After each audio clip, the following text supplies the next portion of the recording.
जय हिंद साथियों, वंदे मातरम। कैसे हैं आप सभी। आपके अपने यूट्यूब चैनल स्टडी 40 पर आपका स्वागत है। साथियों, आज हमारा गणित का सेशन बहुत ही महत्वपूर्ण रहने वाला है। आज हम इसमें कराएंगे कि सीटेट में कैसे क्वेश्चन पूछे जाते हैं, यानी सीटेट में जो भी मैथ के नंबर सिस्टम टॉपिक से जो भी क्वेश्चन पूछे जाते हैं, उसी के आधार पर हम पीवाईक्यू कराने वाले हैं, जो आपके लिए बहुत ही महत्वपूर्ण सेशन रहने वाला है।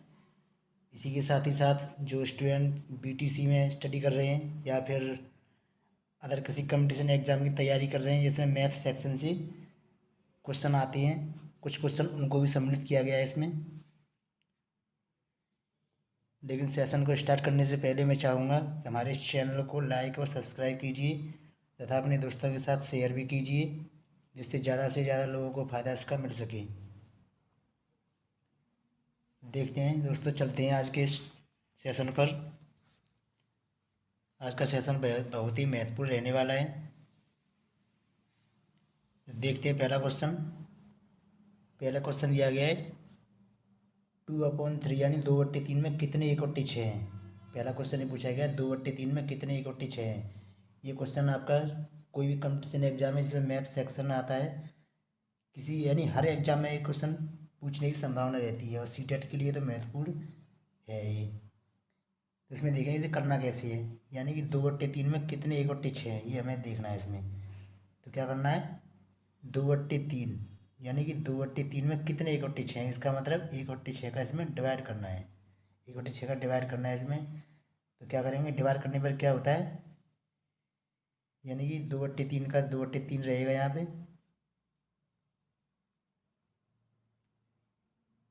2/3 का 2/3 रहेगा। डिवाइड को इंटू में चेंज कर देंगे और संख्या पीछे वाली पलट जाएगी, संख्या पलट जाएगी। तो क्या होगा, 3 से 6 डिवाइड हो जाएगा कितने बार, 2 बार। 2 का 2 में मल्टीप्लाई हो जाएगा तो कितना आ गया, 4 आ गया। 1 को लिखते नहीं है, तो इसका राइट आंसर क्या हो गया, 4, यानी कि ए। ऑप्शन ए इसका सही है।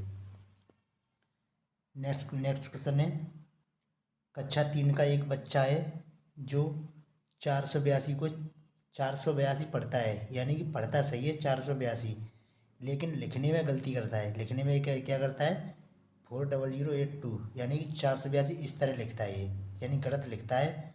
यह शिक्षक के लिए किस ओर संकेत करता है, ये शिक्षक के लिए किस ओर संकेत करता है, ये हमें बताना है।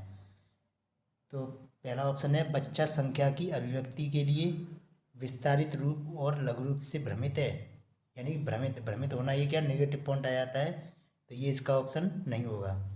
शिक्षक को स्थानीय मान विषय तभी पढ़ाना चाहिए जब बच्चे संख्याओं को भली प्रकार से लिखना सीख जाएं, यानी ये भी क्या सही नहीं कह रहा है, ये भी गलत कह रहा है। यानी शिक्षक को स्थानीय मान का विषय तभी पढ़ाना चाहिए जब बच्चे संख्याओं को भली प्रकार लिखना सीख जाएं। तो ऐसा नहीं है, यानी ये हम भली प्रकार लिखने का कब तक इंतजार करेंगे, तब तक बच्चा यानी सीखने का इसका जो समय है वो निकल जाएगा, इसलिए ऐसा कुछ नहीं है। थर्ड ऑप्शन है, बच्चा कक्षा में एकाग्र नहीं है और ध्यान से नहीं सुनता है, ऐसा भी नहीं है। यानी बच्चा कक्षा में एकाग्र नहीं है और ध्यान से नहीं सुनता है, ये भी इसका ऑप्शन गलत है।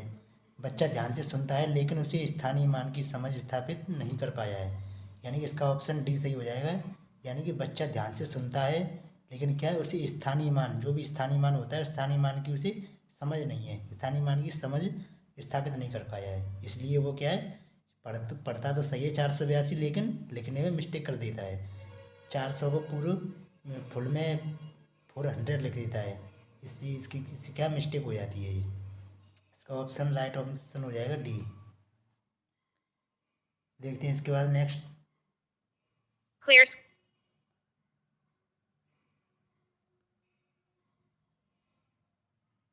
क्वेश्चन है 2024 में 2 का स्थानीय मानों का योगफल निकालना है, यानी जो भी 2 है, कितने जगह पर 2 है, दोनों जगह 2 है, उन दोनों 2 के स्थानीय मानों का योगफल निकालना है। तो स्थानीय मान यानी कि प्लेस वैल्यू, स्थानीय मान का मतलब प्लेस वैल्यू, तो प्लेस वैल्यू का दोनों का योगफल निकालना है। तो इसमें देखेंगे पहले जो 2 है, इसका प्लेस वैल्यू कितना आ जाएगा, इसका प्लेस वैल्यू कितना आ जाएगा, 2 का 2 हो जाएगा और इनटू इसमें कितने का हो जाएगा, यानी कि किस प्लेस पर है ये 1000 प्लेस पर है, कितने पर 1000 प्लेस पे, इसकी प्लेस वैल्यू कितनी होगी 2000, इसकी वैल्यू हुई 2000। नेक्स्ट 2 है, नेक्स्ट 2 है, ये किस स्थान पर है, ये किस स्थान पर है, ये है हमारा 10th स्थान पर, यानी कि दहाई के स्थान पर है। इसका इसमें 10 में मल्टीप्लाई कर देंगे, कितना हो जाएगा ये 20 हो गया। इसको क्या करना है हमें इसको हमें ऐड करना है, इन दोनों को हमें ऐड करना है, ये कहा गया है, दोनों को ऐड करेंगे तो कितना हो गया, ये हो गया 2020, ये इसका राइट आंसर हो जाएगा, राइट आंसर हो जाएगा ऑप्शन बी। देखते हैं नेक्स्ट।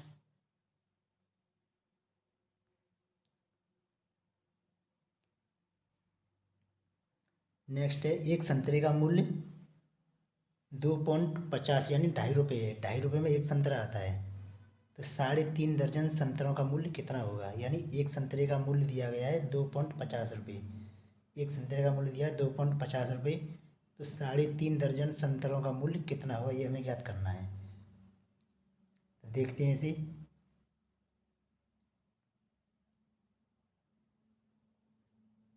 तो इसे करेंगे,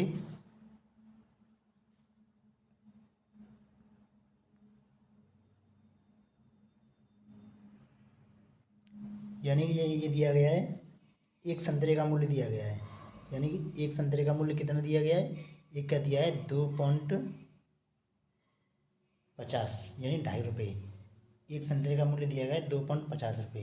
अब हमें क्या ज्ञात करना है, 3.5 दर्जन का, 3.5 दर्जन का मूल्य ज्ञात करना है। 3.5 दर्जन का मतलब क्या हो गया, 3 दर्जन यानी 3 दर्जन, एक दर्जन में कितने होते हैं 12, एक दर्जन में कितने होते हैं 12, तो 3 दर्जन में 12 गुणा 3 हो जाएगा, प्लस 3.5 है, यानी 3.5 का मतलब 3 दर्जन में आधा प्लस और करेंगे, यानी आधा दर्जन और प्लस हो जाएगा, आधा दर्जन का मतलब 6 संतरे और ऐड हो जाएंगे इसमें, तो टोटल कितने हो जाएंगे 12 36, 36 या 36 में 6 और प्लस करेंगे कितना हो जाएगा 42 ये हो गया।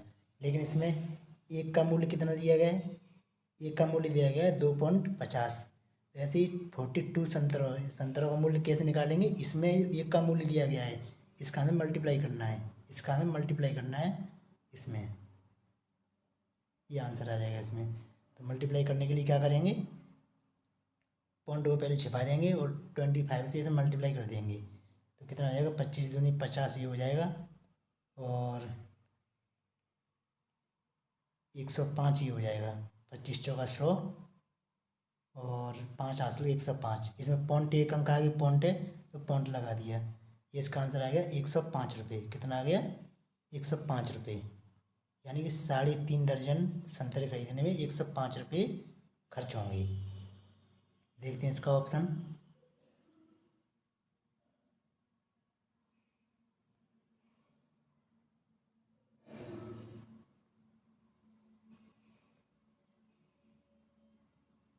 देखते हैं इसका ऑप्शन कहीं है कि नहीं। ये क्वेश्चन नंबर 4, इसका ऑप्शन डी सही हो जाएगा 105 रुपये, यानी कि 3.5 दर्जन के लिए कितने रुपए चाहिए 105 रुपये चाहिए, 100, ये ऑप्शन इसका सही हो जाएगा। इसके बाद देखते हैं नेक्स्ट क्वेश्चन है,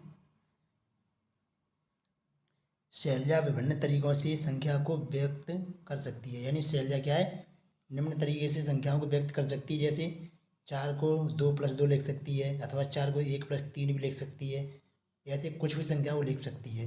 वह संख्या को किस विकासात्मक अवस्था पर है, यानी वह संख्या की किस विकासात्मक अवस्था पर है ये हमें बताना है। तो किस अवस्था पर है, गुणनखंडीय अवस्था, यानी वो पहला ऑप्शन है गुणनखंडीय अवस्था, यानी फैक्टर वाली अवस्था, फैक्टर यानी इसका फैक्टर वाला इसका कोई वो सॉल्यूशन नहीं है, तो गुणनखंड, इसमें गुणनखंड का कहीं प्रयोग नहीं हो रहा है। संक्रिय अवस्था देखते हैं, इसके बाद परिमाणात्मक अवस्था, परिमाण की ऐसी कोई बात नहीं कही गई इसमें। विभाजनात्मक अवस्था, विभाजन की भी कोई बात नहीं कही गई है, बात इसमें किसी कही गई संक्रिया, यानी जोड़ने घटाने को क्या कहते हैं संक्रिया कहते हैं, तो इसका ऑप्शन बी राइट आंसर हो जाएगा, ऑप्शन बी। देखते हैं नेक्स्ट।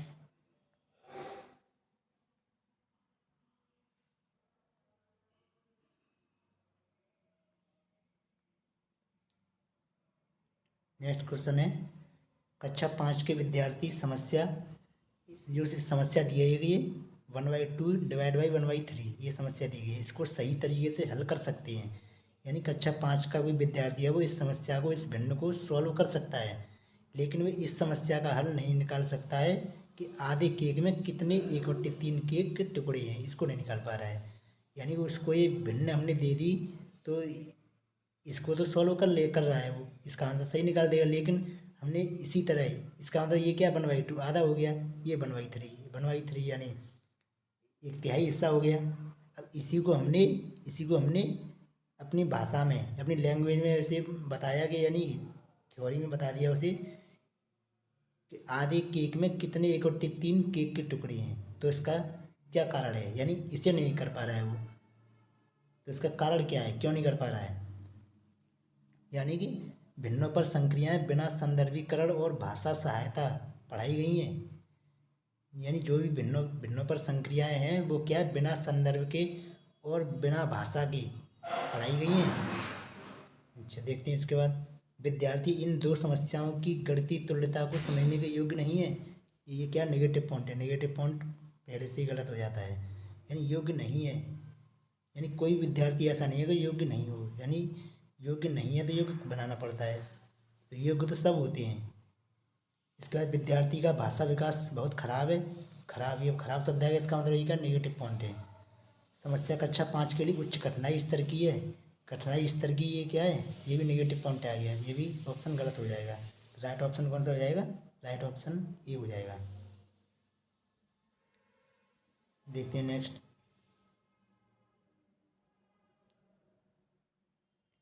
और ये क्वेश्चन है, इसका आंसर आपको कमेंट बॉक्स में बताना है। यानी कि यहाँ तो हमने क्या है, जो CTET में पूछा जाएगा इस तरह पूछा जाएगा, लेकिन आपको इसका आंसर बताना है। आपको जो भी ये क्वेश्चन है इसका 1/2 डिवाइड बाई 1/3, इसका आंसर कमेंट बॉक्स में बताना है। देखते हैं इसके बाद। किन दो संख्याओं का गुणा करने पर 24 गुणनफल होगा। यानी कि ऐसी कौन सी दो संख्याएं जिनका गुणनफल 24 आ जाएगा, तो ये तो आपको सॉल्व करना है। जो सॉल्व करना, सॉल्व करके आपको कमेंट बॉक्स में आंसर देना है। लेकिन CTET में इसका आंसर नहीं पूछा है। CTET में क्या पूछा जाता है, ये किस प्रकार का क्वेश्चन है, ये पूछा जाएगा, ये किस प्रकार का क्वेश्चन है। यानी कि बच्चे को सामान्य समस्या समाधान रणनीतियों को सुझाता है ताकि वे सही उत्तर दे सकें, ऐसा इसका कोई मेल नहीं है। यानी कि ऐसा इसमें कहीं नहीं कहा गया है कि ये समस्या समाधान रणनीतियों को सुझाने का कोई कार्य कर रहा है, ऐसा कोई कार्य नहीं कर रहा है। सेकंड ऑप्शन है अधिक संज्ञानात्मक रूप से चिंतन करने में बच्चे की सहायता करता है, ये भी इसका कोई ऑप्शन नहीं मिल रहा है। नेक्स्ट देखेंगे, मुक्त अंत वाला प्रश्न है क्योंकि इसके एक से अधिक उत्तर हैं। और नेक्स्ट ऑप्शन है बद्ध अंत वाला प्रश्न है, इसके निश्चित संख्या में उत्तर हैं। यानी कि इसमें दो शब्द आ रहे हैं, मुक्त अंत वाला और बद्ध अंत वाला। मुक्त अंत या बद्ध अंत। मुक्त अंत वाला क्या होता है, इसके जिसका आंसर एक से अधिक आंसर हो, इसकी आंसर देने की लिमिट नहीं हो, यानी कि हर बच्चा आंसर भी सही दे, उसका सबका आंसर अलग अलग रहे, वो मुक्त अंत वाला होता है।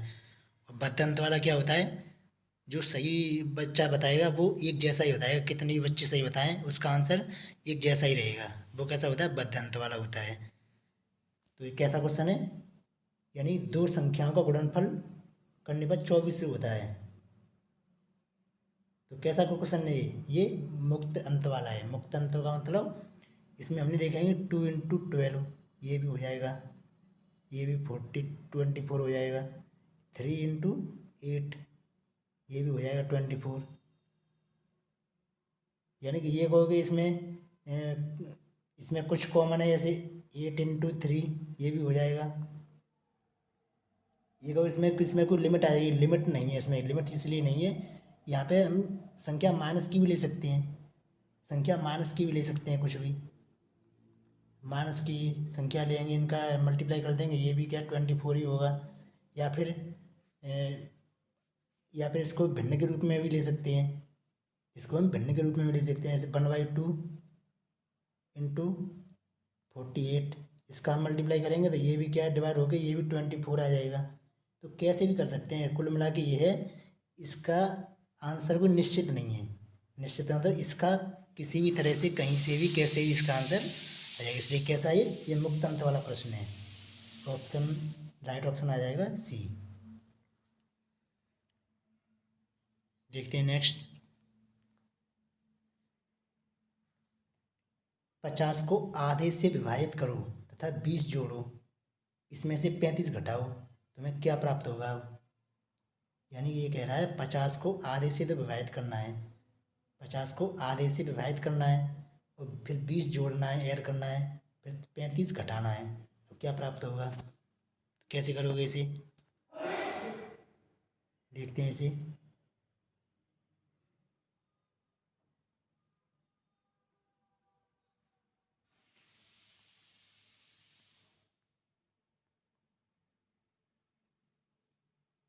यानी कि ये कह रहा है 50 को आधे से तो विभाजित करना है, ये हमने कर लिया 50, विभाजित करना है यानी डिवाइड करना है, किससे करना है, आधे से। आधे का मतलब क्या, 1/2, इससे डिवाइड करना है। इससे डिवाइड करेंगे तो कितना हो जाएगा, 50, डिवाइड को बदलेंगे मल्टीप्लाई में, संख्या पलट जाएगी, 2/1 हो जाएगी। इसका इसमें मल्टीप्लाई कर देंगे, कितना हो जाएगा, 100। कितना हो जाएगा, 100 ही हो गया। कितना हो गया, 100 हो गया। अब देखते हैं इसके बाद क्या कह रहा है क्वेश्चन।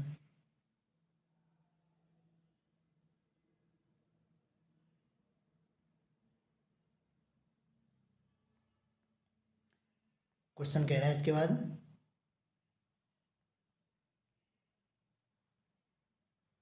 50 को आधे से विभाजित करना है, यानी हमने आधे से विभाजित तो कर दिया, कितना आ रहा है, 100 आ रहा है। आधे से विभाजित करके आ रहा है 100 आ गया। अब 20 जोड़ना है, इसमें 20 ऐड करना है, कितना हो गया, 120 हो गया। 120 हो गया, इसमें से 35 माइनस करना है, 35 माइनस करना है, तो कितना बचेगा, ये कितना बचेगा 35 माइनस करके, ये आपका बचेगा 85। कितना बचेगा, 85 बचेगा। राइट ऑप्शन आ जाएगा, राइट आंसर आ जाएगा आपका ऑप्शन बी। देखते हैं नेक्स्ट। हिंदू अरबी संख्यांक पद्धति में 4 अंक वाली कुल कितनी संख्याएं होती हैं। इसमें हमें बताना है 4 डिजिट वाली नंबर टोटल कितने नंबर होते हैं, 4 डिजिट वाली हमें बताना है। तो कैसे निकालेंगे इसको, इसमें आपको पता होना चाहिए सबसे छोटा यानी स्मॉलेस्ट 4 डिजिट नंबर और लार्जेस्ट 4 डिजिट नंबर, ये आपको पता होना चाहिए। तो क्या करेंगे, सबसे बड़ी यानी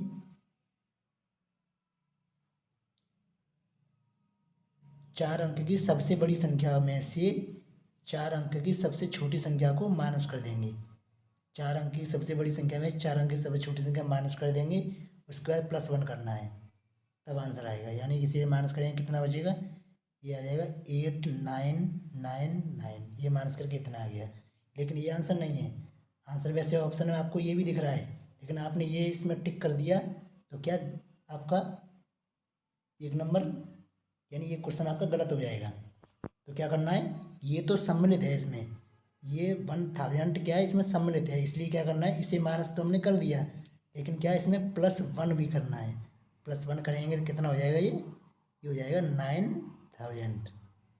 ये आपका राइट आंसर हो जाएगा, यानी राइट आंसर ऑप्शन बी हो जाएगा।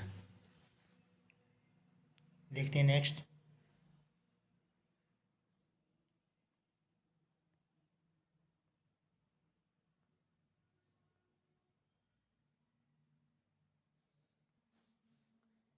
नेक्स्ट क्वेश्चन है, निम्नलिखित कथनों को पढ़िए, निम्नलिखित कथनों को ध्यानपूर्वक पढ़िए।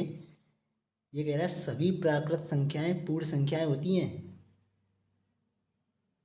दूसरा कथन कह रहा है सभी पूर्ण संख्याएं प्राकृत संख्या होती हैं।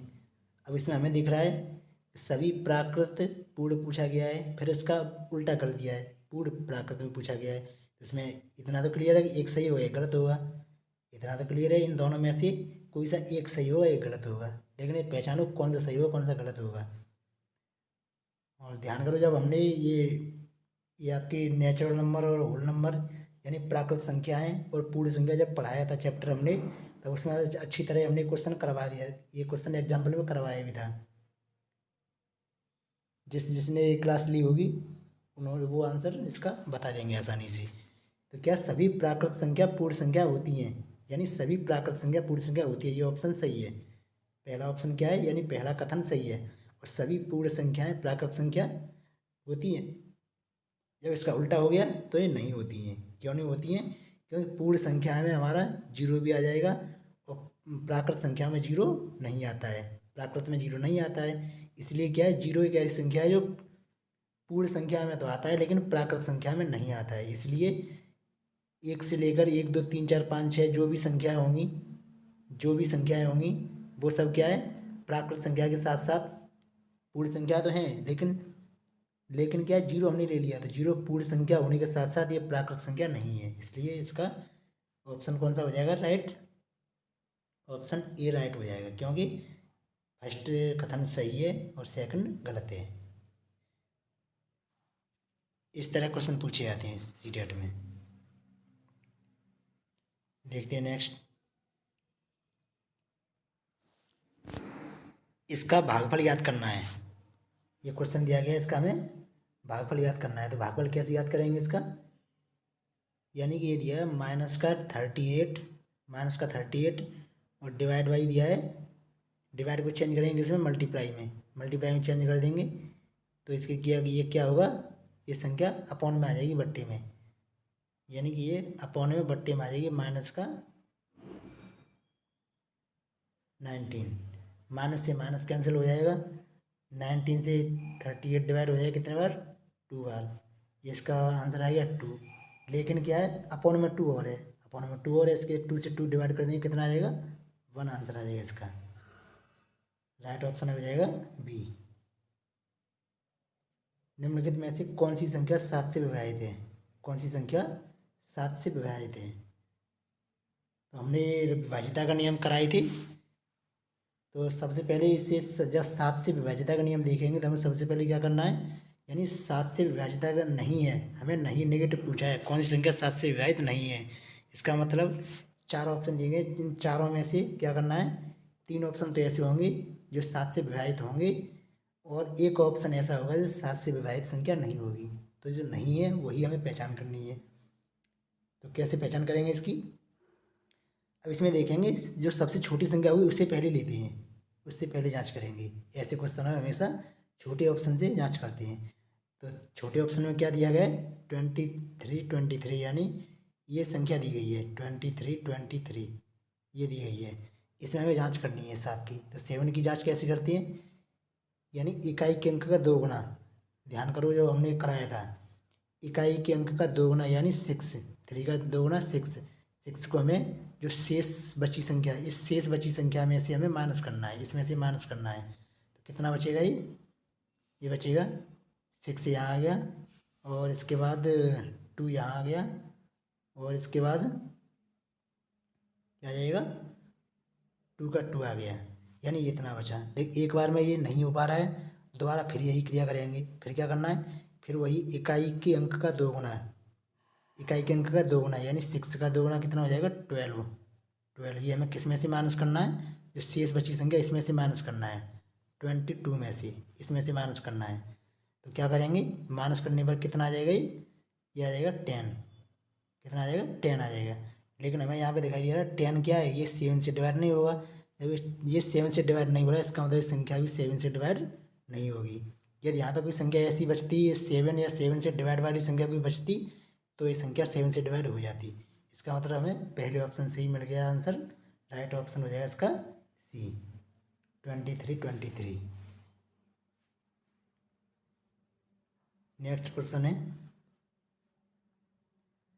यदि किसी संख्या का 3/4 27 हो, यानी किसी संख्या का 3/4 27 हो तो उसका 7वां भाग लगभग कितना होगा, ये हमें ज्ञात करना है।